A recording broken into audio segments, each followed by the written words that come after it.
Goosebumps. I'm not alone in saying that it is a huge part of my childhood. I always watched the show during marathons like a Halloween tradition. Of course, then I had to start reading the books. When I was a kid, I never had all of them, but I always wanted to. And now I finally do. Not just the main series, but all of them. And a couple other things too. And now, after fulfilling this lifelong dream of mine, I wanted something to do with them. A way to justify spending so much money to do it, instead of just having them collect dust. So I decided on this. This is the first of hopefully many videos I plan to do on each book in the series. Every single one. So, the general layout of these videos is going to be, first I'll show copies of the book on camera, in a kind of showcase. Then, I will make a full summary of each of the book's chapters. Then, if it's possible, because, not every book has one, I will summarize the TV episode, and after that, point out the differences between the book and the episode. So, I want to thank you, and with all that out of the way, we begin with book number 1. Welcome to Dead House. Welcome to Dead House has been printed a lot. For this episode, I thought it would be special to get as many as I could. Obviously, I couldn't get all of them. Some of those cool international covers I'm missing, unfortunately. So Welcome to Dead House first came out in 1992, and this is the copy that I've always read since I was a kid. It's a third printing, and you can tell that it doesn't have the number. Just take a moment to look at how amazing this artwork is by Tim Jacobus. He'll be the main Goosebumps artist until Goosebumps Horrorland comes out, so we'll be with him for a long time. The next one I have here is a slightly later printing. You can tell it's later because it has a number now. So here's the 2003 reprint edition. Not much different here. The colors are a little bit more pink. Clearly the best part of every Goosebumps book is that bumpy lettering they have over the cover. Unfortunately, they don't really do that anymore. I don't know why. Here's the limited edition special collector's edition from 2008. You'll notice that the cover here is actually exactly the same, but zoomed in and flipped. This actually came out right when Horrorland was starting, so it's got some previews and a cool poster in the back. For the last standalone book I got, it's the 2010 Classic Goosebumps edition. It's got whole new artwork by Brandon Dorman. If you didn't know, Brandon Dorman took over for Tim Jacobus as soon as Classic Goosebumps and Horrorland started, and he's been the artist until Slappy World ended last year. Also, both of these books, the 2008 and 2010 one, they changed the tagline on the back to be "Enter at your own risk." Quick cut in here, I actually realized when I was recording this that I mentioned that they changed the tagline on the back to "Enter at your own risk," but I didn't mention the original tagline, which was "Look alive." Now it's time for the collections. So Welcome to Dead House has appeared in multiple collections, and here is the Goosebumps Monster Edition. So you can see on the front that it's advertised that it has a screaming surprise. Well, mine's busted. On the cover here is Curly the skeleton along with his dog Drool. Now, Curly was the mascot of Goosebumps. He kind of still is, but, Slappy is way more popular now, so I guess they don't really bother with Curly anymore. 2004, they released the Hair Raising Collection. It's 3 books, but it looks exactly the same as the 2003 reprint. Not much to say. Now, this last one I have here is called Tales of Suspense for Boys from 2006. I actually don't know any other information about it other than the title. It's got a window on it. That's pretty similar to what'll happen in the story. So that was the book showcase. I hope you enjoyed that. No matter how beat up all these books get, I've always loved having them. I just thought it would be a great idea for these videos to show them off. I want to keep doing this for the rest of them, but obviously I won't have as many covers to show off, but I appreciate them nonetheless. But with that out of the way, let's move on to the book summary. So, the first chapter begins by Amanda, our main character, speaking about how she hates her new house. The house is then described as being a tall red brick house with a black roof and black shutters. You may have noticed from that description that there are some discrepancies between the book and the cover itself. Notably that the house on the cover isn't made of bricks. It's probably either wood or concrete. There also aren't any dead leaves, and the trees don't really bend over the house. The windows don't have shutters either, and there should probably be more of them. Anyway, we're then introduced to Mr. Dawes, a local realtor, along with the mom and the dad. We also learn that Amanda is 12 and Josh is 11. They're both tall and thin, and they have curly brown hair just like their father. Speaking of which, The dad is a little overweight, and mom loves jeans. That's about the most you're ever going to learn of them. Somehow, the family got the house for free. Their great-uncle Charles actually gifted them the house in his will. Both mom and dad mentioned that they've never actually heard of dad's great-uncle Charles, but who cares? A free house. Now dad gets to quit his crummy office job and focus on his writing career. So the town is actually 4 hours away from their previous house, and justifiably, nothing that Josh tries to do is going to get them to drive right back. The dad actually hasn't finished selling his old house yet, which stresses him out, but it's actually a blessing in disguise. Now we're finally introduced to Petey, the family's white, curly-haired terrier, who's been left in this hot car the whole time. You know, it's clearly mentioned that Petey is scratching at the windows in their car, so when dad tries to tell Josh not to let him out, I don't really agree. After seeing Mr. Dawes, Petey barks at him, which dad knows is something he never does. Now, if you're familiar with horror media, usually dogs have some sort of supernatural sense for ghosts or evil or something, so Mr. Dawes is already suspicious. So the family's led into the house, except for Josh, who stays outside with Petey. Amanda actually starts to like the place. It's huge, and her room is too. It even has its own bathroom and a window seat. She even mentions having room for a computer now. You know, it's 1992, so those things were hefty. After taking in the new room, Amanda sees a boy in the doorway, who immediately disappears into the hall. She calls for Josh, thinking it was him, but then she remembers that the boy she saw had blonde hair. Amanda returns downstairs and asks if the house is haunted. Mr. Dawes denies it flat out, and Mom does the classic, "Oh, it was probably just the shadows." Dad suggests that she should tell Josh about the house, and we get introduced to our first Goosebumps classic chapter-ending cliffhanger. Josh and Petey are gone? Amanda starts checking everywhere. The car, the backyard, even the garage building, but she can't find him. She doesn't believe that Josh would just run away, but Dad rolls his eyes. Mr. Dawes offers to drive around the block, and Mom even says that she'll kill him. Whoa. The book makes it a point that Mr. Dawes puts a wide-brimmed cowboy hat on to keep the sun away. They pass by a lot of other houses that are well taken care of, just as old as theirs, but there's nobody outside. The street is also the only area of town that isn't shrouded in darkness. Mr. Dawes points out the school, which is just as old and empty as the rest of town. Finally, Dawes turns on Cemetery Drive, which is fittingly named for the giant cemetery ahead, which is actually the sunniest spot in town. They finally found Josh, and Amanda wonders why he's darting around the graves. Someone, or something, is chasing him. Just kidding. Josh was actually chasing after Petey the whole time. Ever since Petey got a whiff of that dead flower bed in the house, he bolted to the graveyard. Dad manages to scoop Petey up, and Mr. Dawes concernedly says that he should be put on a leash. Dawes then drives the family to his office and hands Dad a business card, and Mom notices Mr. Dawes' name, Compton Dawes. Unusual. She asks if it's an old family name, and Dawes explains that he's the only Compton in his family. Now here's the confusing part, and this is going to be a tangent. Be prepared. So Dawes takes his blazer out of the trunk and goes into the office. Dad then drives home with assumedly the same car. No matter how you think about this, it just doesn't make sense. Dawes either let the family take his own car back home, or he drove the family around in their car, as they aren't familiar with the neighborhood. But then he left his own car at the family's house. He mentions the paperwork will be done in 1 week's time. So is he just going to stay at home and wait for the family to pick him up in his own car later? Whatever. It's a minor error.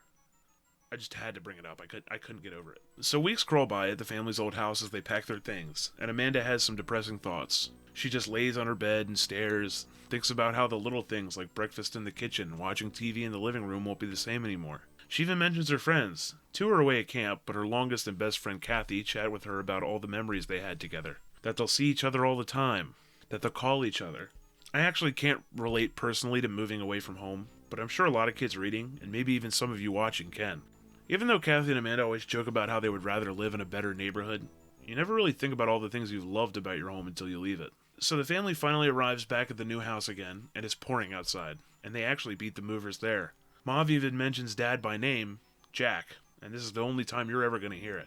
I actually almost missed it on the process of making this video. But as soon as they get out of the car, Amanda notices that same strange boy standing in the leftmost window. Amanda tells Mom that someone's upstairs, but she's just too stressed out from the move to believe her. Amanda storms upstairs in anger, and she starts to get scared as she reaches the second floor's landing. She doesn't find anybody. Not in the hall, not in the first door to the left. As she finally gets the courage to check her own bedroom, the boy grabs her shoulder from behind. Just kidding again. It was Josh. Amanda's angry, trying to beat the hell out of Josh, and he's just laughing about it. But both of them freeze up when Amanda's door suddenly swings open. Josh backs away to the stairs, but Amanda steps in, noticing that the window was just cracked open. causing a draft to open the door. Amanda assumes that the painters who recently finished in here must have done it. But who knows? Josh asks if Amanda is okay, but she has the genius idea for some revenge. She hides half of her body in the darkness of her own closet, laying down and groaning. Josh falls for it completely and runs downstairs screaming, thinking Amanda must be dead. Before Amanda can get back up, Petey starts licking her face. Amanda laughs and says that this house is going to be so much fun. The movers finally arrive, and once they're done, Amanda decides she has to head to sleep. Unfortunately, even in the same bed that she used to have at home, she can't get comfortable. It takes until past 2 a.m. for her to fall asleep, but she's quickly woken up by some shadows from the billowing curtains. But hold on, how are the curtains billowing if the window's closed? Drifting off to bed again, Amanda has a nightmare that would scare the hell out of any kid reading this. Amanda's sitting at the new dinner table with her family, but everything is bright and blurry. When everything clears up, her family are all skeletons with empty eye sockets, and Amanda can feel the last bits of flesh falling off of her cheeks. As her family eats plates full of bones, she can hear her friend Kathy pounding on the door. Amanda can't get out of her seat, no matter what she does, even though all she wants to do is see Kathy. The pounding gets louder and louder until Amanda finally wakes up. It's morning now, but the curtains are still moving, and the window is still closed. Dad tries to run through any of the logical causes, a draft, a broken window pane, and Mom's just too tired to give any paranormal explanations in the light of day. Mom and Dad suggest that Amanda and Josh just go scout out the neighborhood while they keep unpacking stuff. Maybe there are some other kids in the neighborhood to be friends with. Before they can leave, though, Amanda offers to wash the dishes from breakfast. When that's over, Amanda heads upstairs to get ready. But wait, there's a young girl with a horrifying smile at the top of the stairs. Josh grabs Amanda's shoulder again, and by the time she turns around, the girl isn't there. Yet again, Amanda tries to tell her dad about the girl, but he's not believing it. But we trust Amanda, right? She even says, I'm not crazy, and I have really good eyesight. Amanda starts to get paranoid. Her window is open and clothes are laid out for her, and she hears giggling in the closet. Mom must have done it, and the closet's empty. There must be a logical reason for everything, and Amanda takes the time to calm herself down. Josh tries to scare her again, but she isn't having it. After some prodding, Josh confides to Amanda that he also had a bad dream, one where two boys stood in his room giggling at him, but he doesn't want to talk about it anymore. With that confession, Amanda connects with Josh a bit more, realizing they must both be nervous about the house, because what else could it be? So Amanda and Josh finally head out on their walk, and Petey's tagging along with them. They decide to check out the school, not without noticing how every neighbor's house is just as dark as theirs, with all the windows shuttered and curtains drawn. The entire town is still empty, until a boy pops out from behind a ledge. Before he can introduce himself, Petey immediately smells him and starts barking. While Josh holds him back, the boy says his name is Ray Thurston. Amanda quickly realizes this must have been the boy that she saw standing in the house, and immediately accuses him. Ray says he hasn't been in the house for a long time, though. Trying to figure out what to do around town, Amanda mentions that it's really dead around here, huh? And Ray says, yeah, I guess you could say that. Ray suggests going to the local playground, and about 10 or 12 kids show up along the way. Some names are mentioned. George Carpenter, Karen Somerset, Jerry Franklin, Bill Gregory. But Amanda can't remember any more of them. It's an awkward situation for Amanda, and even worse for Josh because Petey is still barking like mad. Karen Somerset tells Amanda she used to live in the house before too, and Amanda has no time to process what she said as the smiling group of kids begins to tighten a circle around them. Josh is actually too busy with Petey to even notice this, but some of these kids are holding baseball bats. I mean, even if Amanda's assuming the worst, I can understand why. Before anything can happen though, Mr. Dawes shows up to ask the kids what they're up to. George Carpenter mentions heading to the playground to play some softball, and the vibes go back to normal. As Mr. Dawes leads the kids to go speak with Mom and Dad again, Amanda wonders if she just has an overactive imagination, or if the kids were actually going to do something. Her confusion continues as the kids don't even bother with them anymore. Her worries eventually fade as she and Josh play some softball with the other kids. By the time they play a third inning though, the sky starts to clear up, and one of the kids blows a whistle, telling the other kids that they need to be home for lunch. To Amanda's surprise, especially because it's still too early for lunch, she mentions 11:30. That might as well be lunchtime to me. All the kids sprint home as fast as they can. Before she disappears, Karen seems to mention again that she used to live in Amanda's house. But there's no way that could be true. So days pass, and then weeks, as Amanda and Josh continue hanging out with the other kids in town. They've gotten complacent, but Petey hasn't. They've leashed the poor dog to that playground fence every single day. But today is different. He escaped. Even though it's been a few weeks, Amanda and Josh still get lost trying to find him. And eventually, they find the school again, deciding that maybe their house should have been the first choice. Nope, no luck. Mom and Dad have been painting the whole time, and Petey is not here. You really get the feeling, reading this, that the parents don't care about Petey at all. Dad even says he's too busy to bother driving around looking, and Mom only says she'll help if they eat lunch first. Unfortunately, even after driving around town and calling the local police, Petey is still gone. It leads to an uncomfortable family dinner, and Mom and Dad mention they have to go to a neighborhood potluck party, so the kids have to stay home and sulk for a while. Night comes and Petey still isn't home. Josh sneaks into Amanda's room to tell her that he knows where Petey must be. The cemetery. Amanda thinks that idea is insane, but Josh is adamant that since that's where he ran off to the first time, of course he would have to be there. Even though they went by the cemetery earlier, they never went inside. So Amanda reluctantly agrees, but she's secretly hopeful and even a bit excited. You know, it's funny how much they mention that Josh has a halogen flashlight. In the 90s, the common LED flashlights of today didn't exist. So all flashlights were made of incandescent bulbs. Some of the high-powered ones use halogen gases.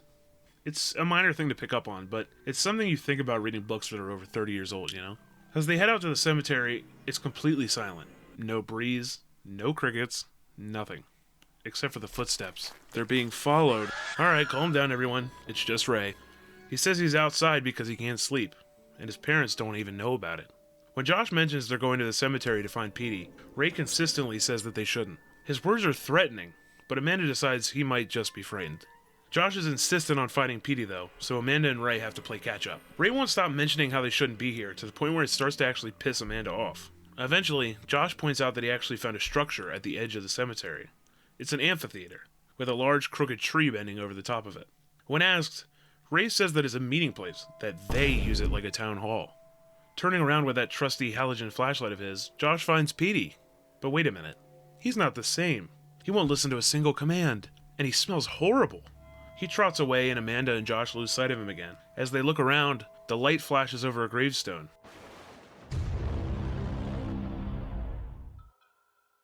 Undoubtedly the same girl Amanda's been talking to every day. Enamored by the gravestones, Amanda goes down the row and sees more familiar names. George Carpenter, Jerry Franklin, Bill Gregory, and then... Amanda mentions this to Ray, and he apologizes. Amanda's stunned. She can't believe this. Ray says that she wasn't supposed to know about it yet. He mentions that the dogs always sense the living dead, and that they have to kill the dogs first. He says that he's the Watcher, the one to make sure that Amanda's family didn't learn until the right time. The town needs fresh blood to keep people alive. You'll understand why we had to invite you to the house. The dead house. Ray's eyes start to glow, and he begins to float above Amanda. Amanda tries to tell Josh to run, but she can't, as she starts to suffocate. Suddenly, light. That damn halogen flashlight. It shines right on Ray, and Josh asks what's happening. Amanda's able to breathe again, and Ray tries to shield himself from the flashlight, but it's too late. The skin on his face starts to melt off until all that's left is his skull, and the eyeballs fall out to the ground. Ray's body immediately collapses. His skull shatters on impact with a nearby gravestone. Josh has to practically drag Amanda to start running, as the fear kept her frozen in place. They book it right to the house, hell-bent on getting Mom and Dad out of there. Despite being past 2 a.m., they still aren't back from that potluck party. As they frantically try to think of what to do, they hear a voice ask, "What's the hurry?" It's Karen Somerset, flanked by the whole group of local children, before they move in for the attack. They say a quote so perfectly cheesy that I couldn't dare try to paraphrase it. "We used to live in your house," George said, "and now, guess what?" Jerry added. "Now we're dead in your house." So Amanda and Josh are backed into a corner, and the kids drop some more exposition. This is the dead house, the place where all the kids used to be nice and alive until they weren't. Once a year, the town tricks people into moving in to steal their blood, and then I just assume they turn into zombie vampires after that. I feel like eventually there would be enough zombies in the town that they need more blood, right? Or more houses to build? Maybe enough zombie kids just melt in the sun on accident that it doesn't matter. I don't know. Anyway, Josh and Amanda are saved when they hear a knock on the door, causing the zombie kids to disappear. It must be Mom and Dad, but actually, it's Mr. Dawes. Dawes tells them that they're in danger, that he and the parents barely escaped the other adults at the potluck party. Dawes actually deserves an Oscar for this performance. He perfectly acts like he isn't one of the zombies to the kids, and convinces them to ride in his car to the amphitheater from earlier, where Mom and Dad were safely left. Dawes actually notices Josh's trusty flashlight, but Josh flicks it off because the sun will be up soon. Now hold on. It was just past 2 a.m. when Amanda and Josh arrived at the house. Those kids must have taken a long time explaining the plot. At the cemetery, Josh spots Petey and runs after him. He trips over a gravestone and his flashlight reveals the name. Oh god. Everyone around them is dead. What do? Dawes grabs Amanda's shoulders from behind. You know, there's a lot of shoulder grabbing in this book. He explains that the town used to be normal. One where most people worked at a plastics factory. An accident caused a yellow gas to cover the whole town, turning everyone into these zombie vampires. The text makes sure to mention that Dawes sounds sad when he explains this, which adds a bit of tragedy to the story. Maybe everything isn't all an act. Maybe there's some mysterious force causing them to all be comically evil at nighttime. Amanda tells Josh to shine his flashlight on Dawes before he can take them to Mom and Dad, but uh-oh, it doesn't work. It broke when he fell on the gravestone, and Dawes could not be happier. Makeup and cologne must be a huge part of the community, because as close as she is now, Amanda notices how Dawes' skin is dry and loose, and he smells horrible. Maybe the town just looks more dead the longer they go without blood. Josh stands his ground as Dawes tries to drag them to the amphitheater.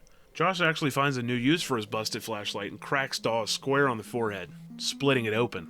Amanda and Josh start running. As the sun starts to come out, patches of light stop Dawes from chasing the kids. Amanda then notices that nearly the entire cemetery seems to appear out of the shadows, and they shamble towards the amphitheater.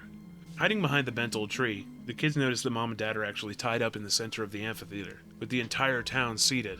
Struggling for ideas, Amanda decides that her and Josh can just push over the tree, filling the whole theater with sunlight. The tree is so old that they're sure it'll topple with a good push, so they make a running start, and it doesn't budge. They try so hard to push, but nothing is working. Just as they're about to give up, though, it suddenly falls over. Sunlight starts melting the townspeople into dust, and Karen Somerset even thanks Amanda sincerely before she collapses. I suppose it was true they weren't really all in control. After freeing Mom and Dad, they get right to packing up. Luckily, they never did sell the old house, though not so lucky for Dad's writing career.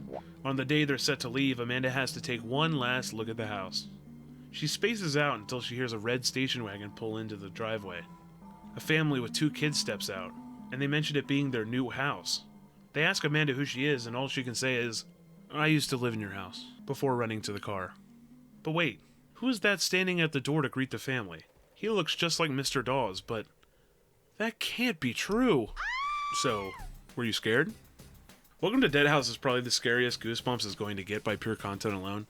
Some gore, dead pets, dead kids. It's the first book in the series, so the tone was still definitely being set. Not that it's a bad thing. I mean, when in another Goosebumps book are you ever going to get a town-killing plastics factory accident? You know, it's an entertaining book, and I'm sure it'll stand out against the 200-plus books coming forward. But how will the TV show version change things?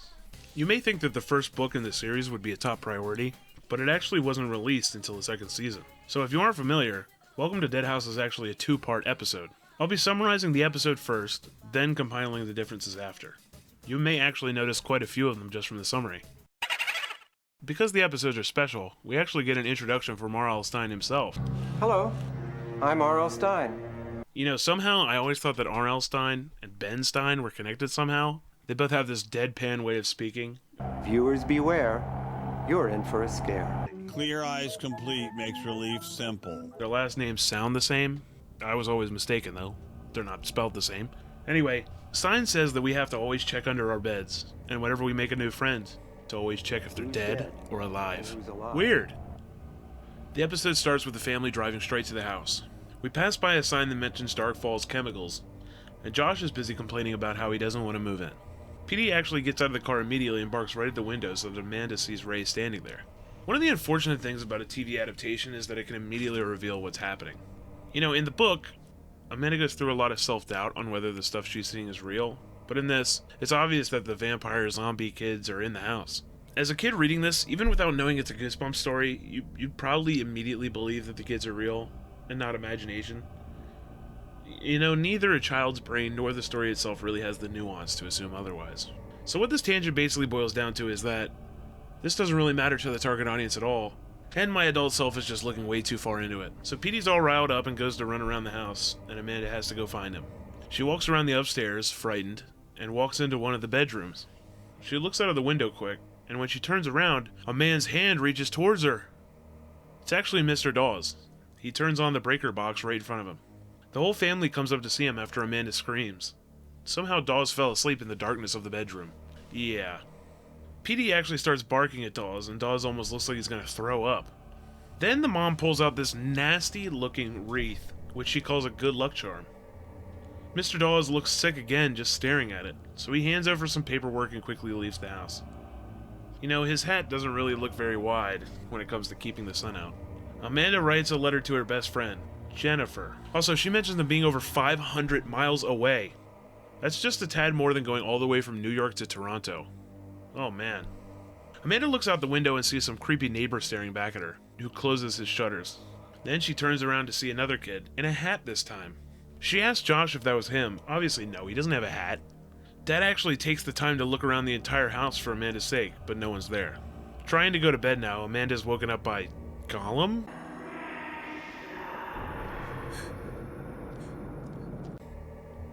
Well, I guess that was it.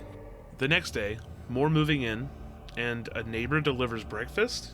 Another adult besides Dawes is a surprise, and her name is Agnes Thurston? Interesting. Also, Mom gets a name now. It's Penelope, but I'll still call her Mom for consistency's sake. Anyway, Agnes mentions that her daughter is named Karen. Agnes also keeps stink-eyeing that ugly wreath, so Mom tells the kids to go for a walk with Petey. They actually see some people as they walk. A guy who closes his shutters again, and this man who keeps sawing the same spot on a piece of wood like an idiot.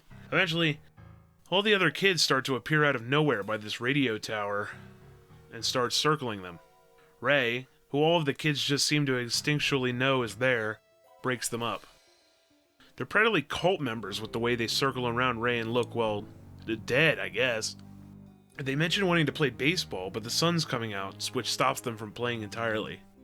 Later, while Amanda's sleeping, her door creaks open, and a girl with this hilariously oversized wig tells her, "Get away." And then she disappears when Amanda's parents hear her screaming. Obviously, the parents do some classic gaslighting because they don't believe her.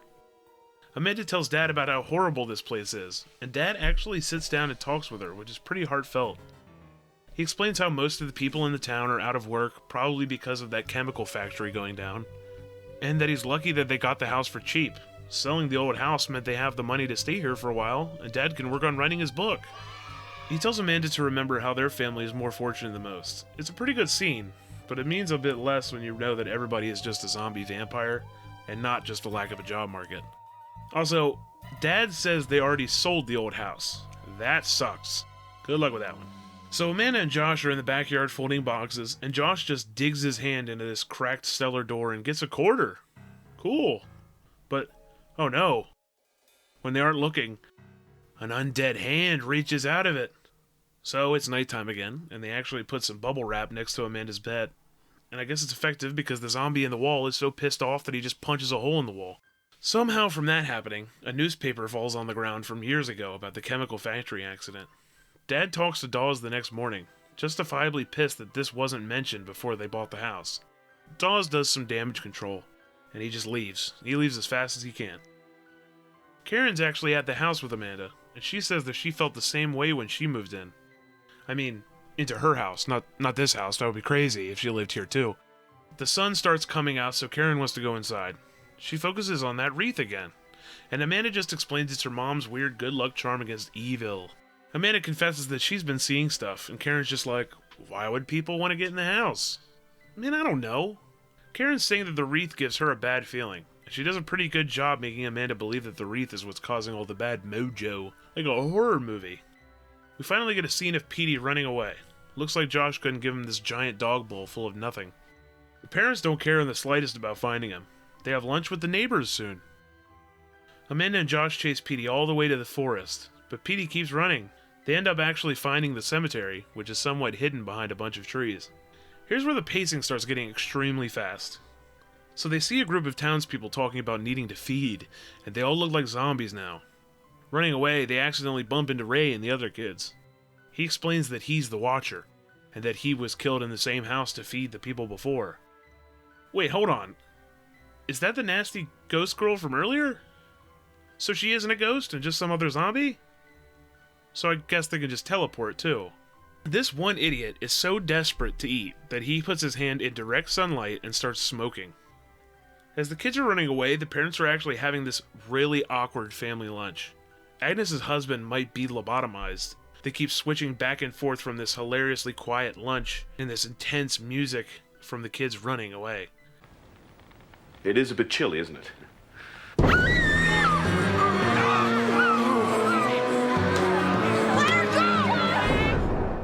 sun is supposed to come out this afternoon. Well, at least that's what the weather report said. Lunch will be ready in a minute. We're ready.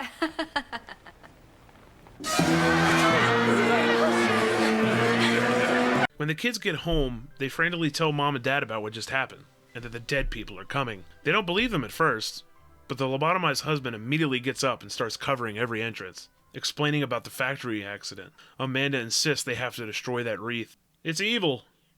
They burn it in the fireplace, but it doesn't work. Karen's family was just trolling. The wreath actually was a good luck charm. And they are zombies too. Zombies just keep tearing through the walls and spouting one-liners as the family runs into the attic.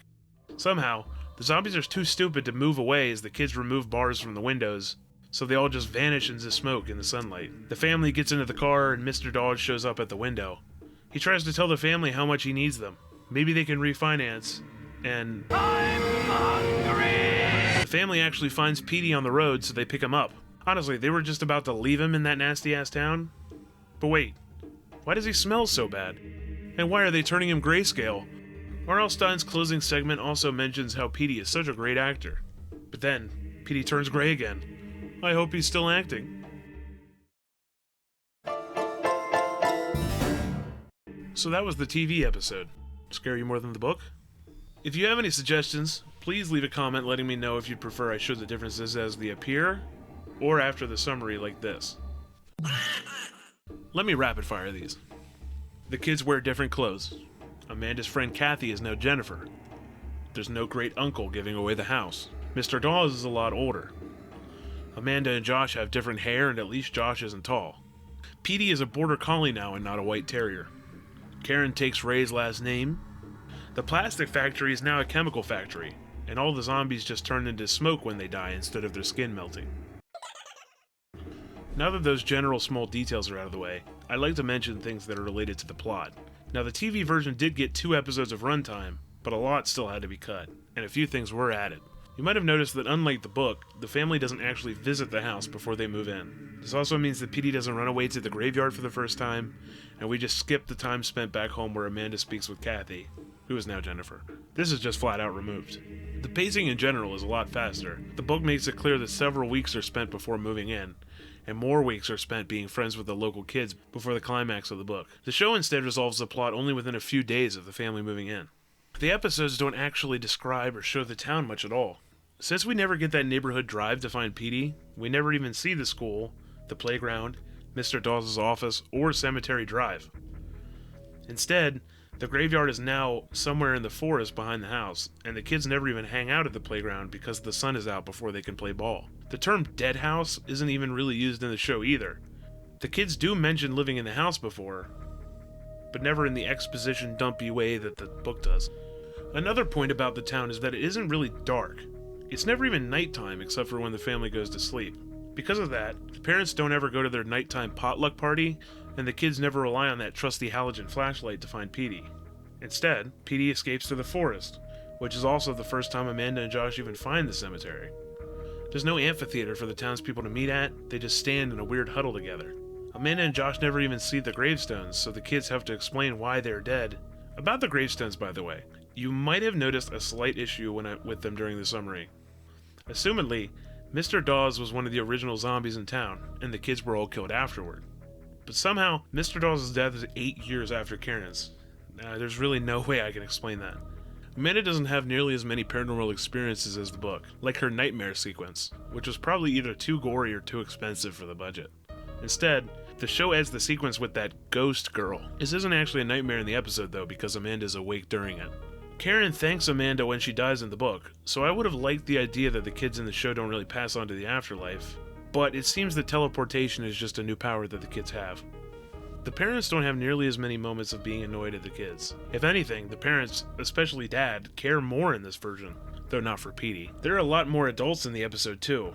Other than Mr. Dawes, the scene at the end, and the existence of a potluck party, the book doesn't really have any other adults. The episode has peeping neighbors, a neighbor who can't cut wood for his life, and even Karen's parents. There's a mayor and a zombie in a hard hat with a few speaking lines as well. Here we all are. No speeches there. I'm starved. In the show, the kids don't really try to act friendly at all. They immediately seem creepy, and they never even hang out with Amanda and Josh except for Karen. Also, Mr. Dawes stops the kid from circling Amanda and Josh, and Jerry Franklin makes them all run home in the book. Ray takes both of these roles in the show. One of the major additions in the episode comes from this ugly wreath that the mom calls a good luck charm. It does actually end up being true, and it's the only reason the family isn't attacked beforehand. In the book, it's pretty unclear. Ray mentions being the Watcher, and that he failed by letting Amanda and Josh see the graves. It makes it seem like there's some specific time frame when the town has to attack their victims, but them putting into a panic mode after Ray dies means I have no idea. A really interesting thing about the wreath is that the idea might have been used again. If you aren't familiar, when Series 2000 ended, there was going to be a follow-up series called Goosebumps Gold. It was canceled before anything was made, but one of those books was actually going to be Happy Holidays from Deadhouse. Yes, a real sequel.